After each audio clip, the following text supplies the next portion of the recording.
Why do some women play games with men? It's angering, it's frustrating, and quite honestly, I don't think it gets women better results with guys. So what gives? Why the heck are they doing it? Well, in today's video, I want to share with you an experience of my own from just last week of a woman who was playing games with me to really see if we can pull apart and work out really what was happening in her mind at the time so you guys can understand why women are doing it to you and why maybe you shouldn't quite feel so upset, frustrated, or be taking it quite as personally as I know that it's easy to do. Keep watching to find out more. For those of you who don't know, I'm in a long-term relationship. I've been with my partner for 11 years now, and we've just made it open again the last month. And I'm in a space where I don't just want to go out and have sex with random women. I've done so much of that in my life. I'm not just looking for random sex. What I am, and my partner too, to be fair, we're looking to genuinely connect with other people. Like genuinely really like and connect and have amazing conversations and really great connections and have sex with them. So it's kind of this, not actually having a relationship, but much closer to having something of a relationship with other women, or in my partner's case, other men, as we go. And that's kind of what we're both looking for.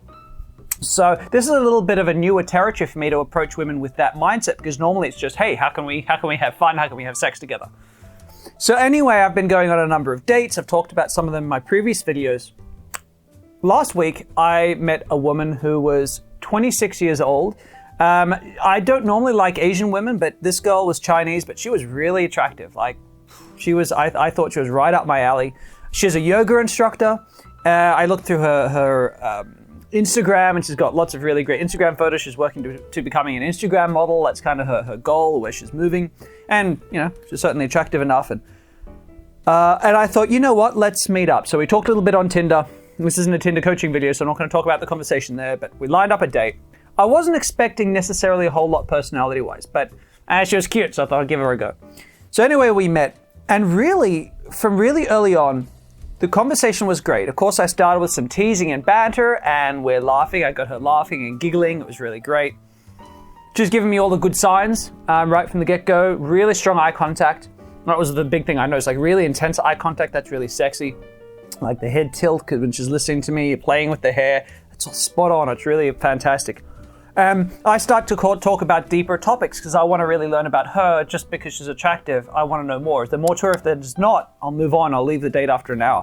But we started to chat about like Confucianism and different philosophies of living and some of the really great books we've read. More on that later. I'll come back to that. But we started to have some really great deeper and deeper conversations. And what for me was planned to be a 1-hour date became a 2-hour coffee. And then she said to me, you know what, let's go somewhere and have a walk by the water. Cool. She said, I feel like getting some ice cream too. So we got in my car and we drove off to the beach. And we talked and we talked and we talked. 3 hours, 4 hours. And then I realized, oh, I've got my puppy at home. I was thinking to myself, I've got a brand new puppy at home. She's adorable, but I don't like to leave her too long alone. She's still learning to be alone. I said to her, look, I'm really loving this date. It's about 6 p.m. by now. I said to her, I'm loving this date, but I've got a puppy at home and I can't leave her any longer. You're welcome to come back with me though. Come back with me, and I've got to feed her and all that stuff, and we can hang out and have a few drinks. And she said to me, yep, let's go. Fantastic. This date couldn't go any better at this point. So we hop in the car and we're driving home, and we're having some really great, amazing conversation in the car. Again, more on that later. You'll see why there's going to be more on that, because it's going to play back. But we're having these really intense, deep conversations, not just flirting, but really deep stuff. We get back to my place, we play with my puppy, I feed her, we take her for a quick walk. She starts having some drinks, and then we've got some music playing. She starts dancing, R&B stuff, and she's getting me to dance with her. We're having a bit of a dance. She's starting to get very provocative in the dancing, like grinding up against me and all good stuff, right? Things are escalating sexually in a way that Damien approves of. And then all of a sudden, at some point, she just stops and she says, you know what? I feel like going home now. Okay. So that's fine. I mean, I'm fine with that. I say, that's cool. Let's go. Bring her home in the car. And then I think, well, that was kind of a weird thing to, well, not a weird thing to do, but it's an unusual thing where they go to their house and they just kind of cut off and go cold. And instantly I start trying to coach myself. I think to myself, well, Maybe I should have been sexually escalating more, focusing less on the connecting and building rapport, sexually escalating a bit quicker. Maybe she felt frustrated that she was grinding up against me and I wasn't just going for it. Maybe that was the thing. She got easily offended. Totally possible. Don't know. Anyway, the next day came along as I'd been thinking all these things through. And I should also mention, I think, just to be open and honest, you've noticed that I'm quite a thin guy now. I've had some health issues that have made it really hard to put on weight. And so the little child in me, the insecure child in me, sometimes feels like maybe I'm just not attractive because I'm too thin. Even though logically I know I've got a lot else going for me that is attractive, there's that little child that has that feeling. But that being the case, on the way home in the car, I should add that she was saying to me, I really enjoyed this date. Your intelligence and your insight is just so sexy. She was saying that in the car on the way home. So I think, yeah, well, maybe I was too thin, but she still said that I was sexy, still said these things were attractive. So that's making up for it, I'm guessing. Next day comes along and I'm just working, blah, blah, blah, blah, blah. And then she texts me and she says, hey, I'm just about to head in for an interview in Burley, which is near where I live. She said, do you want to maybe meet up after my interview? And her interview finished at about 7 o'clock at night. And I said, sure, let's do that. All right, she's inviting me out again. Evidently things weren't too bad. So I met her up at a bar. And after this time, I thought to myself, I like the girl, we've connected. I need to really push the sexual angle now. Now I need to really escalate properly. Okay, so we're on this date in the bar. She's having a few drinks. And we really do. We start talking about favorite sexual positions and sexual fantasies, favorite places to have sex. She's telling me this story about like jumping out of a plane and, you know, that feeling of the skydiver in front of her and he pulls her in behind her. Anyway, it just makes this whole sexual thing of it and how it like creates this fantasy in her head and we're getting into sexual fantasies. It's a really charged sexual conversation and it's really great. And at a certain point, she said, like, she's kind of getting flustered, like in a good way flustered, sexually flustered. She's like, you know what? All right, that's it. Let's go back to your house. Okay, good. Things are progressing better this time, right? We go back to my place. We have a few more drinks and I'm like, all right, I've got to escalate here. So I start to physically escalate. So what am I doing? Because I've already talked to her, what is the most sensitive area in your body, right? And I'm saying, okay, so the most sensitive area is her back. So I run my nails very gently down her spine and I whispered in her ear, hey, so I remember you telling me that your back was the most sensitive area. So would that be right here in the spine? And she's like tingling. She's like, oh my God, don't stop. Right? She's enjoying the physical touch. She's liking that. And I talk her through, the points in her body that are, because she talked about how she's just recently learned she likes to be tied up during sex. So I was talking about there's a submit point. If you pull the back of a woman's hair here, or a man for that matter, but your body goes limp. It feels like it wants to limp like a cat. Anyway, I did this whole thing. It could be very sexual. And she's getting visibly excited, right? And then out of the blue, she said, oh, I'm getting really tired. I thought, well, that's weird. And, I generally don't look for, I'm old school, I generally don't look for positive consent, like as in a woman literally saying, I want to have sex with you. Although I know in theory maybe you should, but what I'm very good at is recognizing negative consent, as in signs that maybe she doesn't want to do this anymore.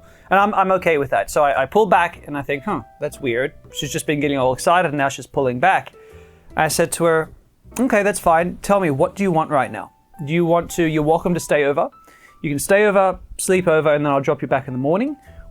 Or I can give you a lift home. But if you stay over, there's no, we don't have to have sex. That's cool. We can, there's no pressure there. And the reason I say that, by the way, is because I know that if a woman feels pressure to have sex, she's much more less likely to want to have sex. So by taking that pressure off the cards, it makes it more likely that it will end in sex. That's why I say that. I like to remove the pressure for her. But at any rate, she's just sort of hemmed and hawed over it for a while. And then in the end, she said, no, I want to go home. Cool.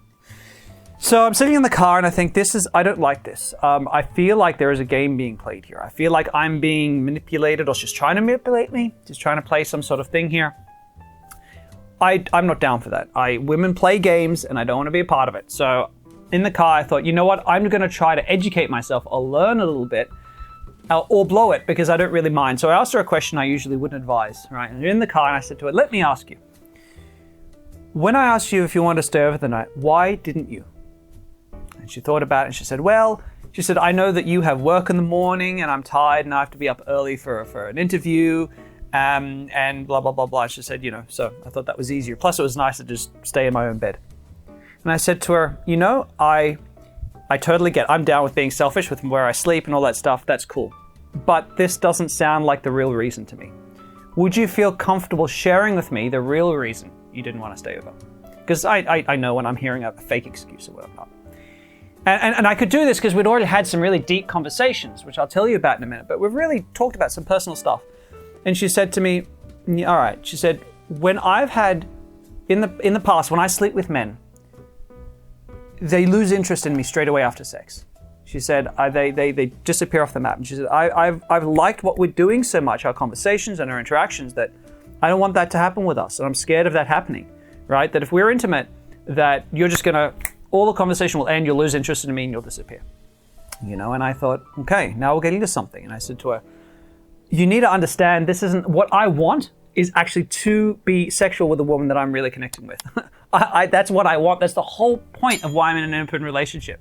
Right? It's not just trying to get laid, because I can get laid easily enough. I really want women I genuinely like. And if I'm honest, I genuinely like you as well. I really enjoy these conversations. So they're saying, anyway, she got uncomfortable, right? And by uncomfortable, what I mean is she's dealing with emotions she's not comfortable with, and she's trying to talk through and think through things, but she's not comfortable talking about these things about herself, right?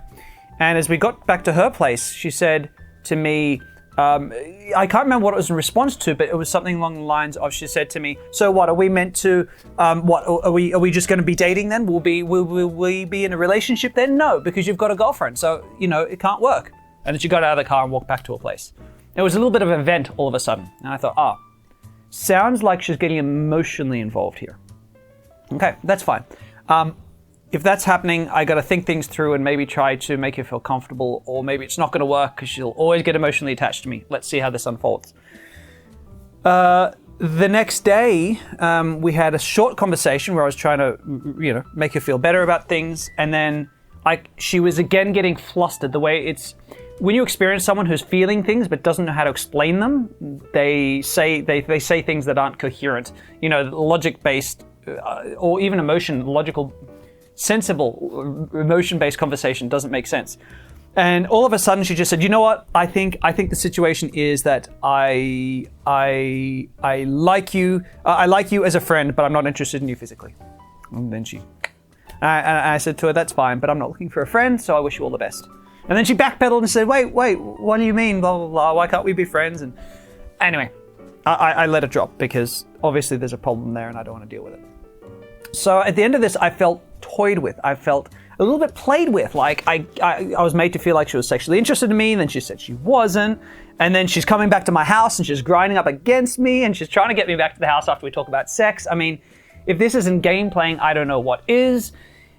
What's happening? Why was I played games with, right? And should I be mad at her? Because initially I felt annoyed. I felt like a couple of things. I felt like I wanted to lash out at her because she made me feel, I don't know, maybe a bit insecure or a little bit like I'd done something wrong, or maybe I wasn't interesting enough to her.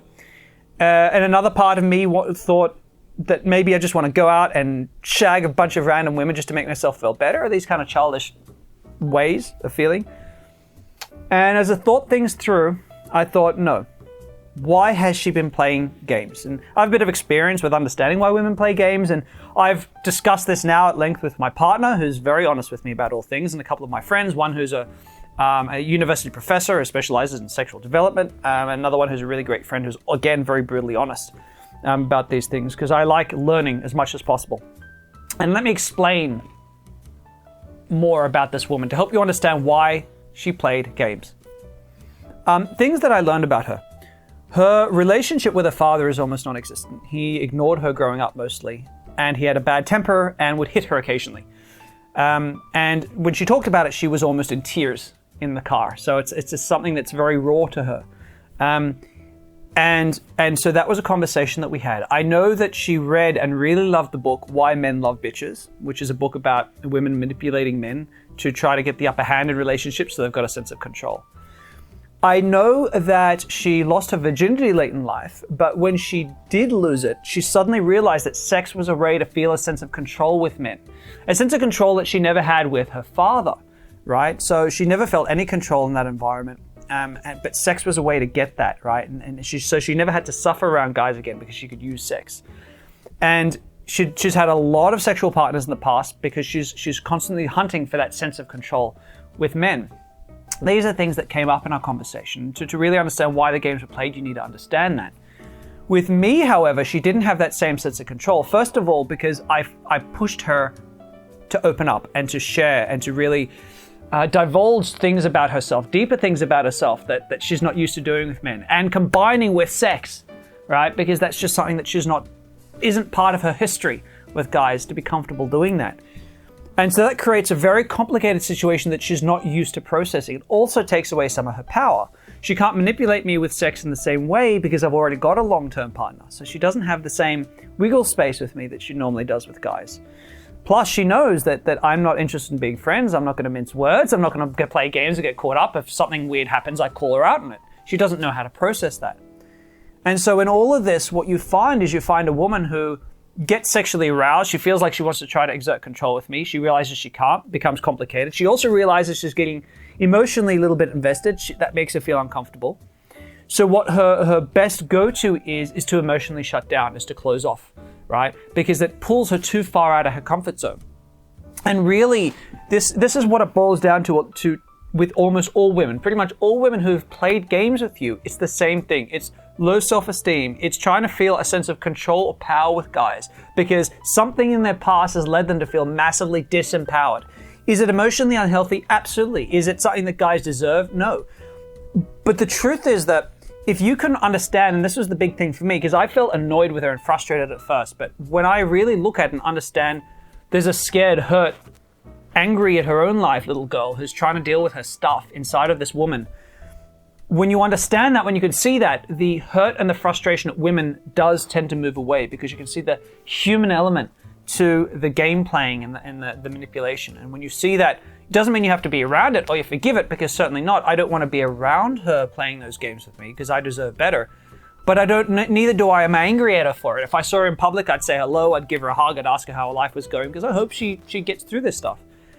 And I think that's my emotional processing because I, like every man alive, can get frustrated and annoyed, especially sexually frustrated with the stuff that goes on.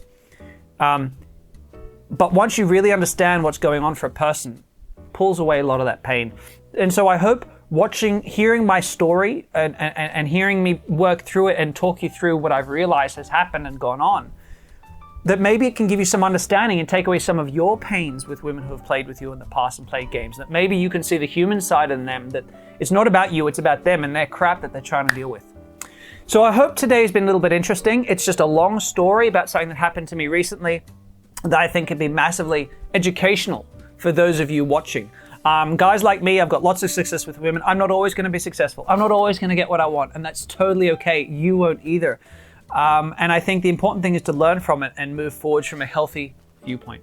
So I hope you've all enjoyed my video. If you enjoyed this, definitely subscribe to my channel. Let me know in the comments below. Is there something else that you think I missed that I should have talked about with this woman? Or other questions you have, let me know in the comments below. As always, check out some of my other videos over here on the right as well. Have a fantastic week. I'm Damien Dika. Take care.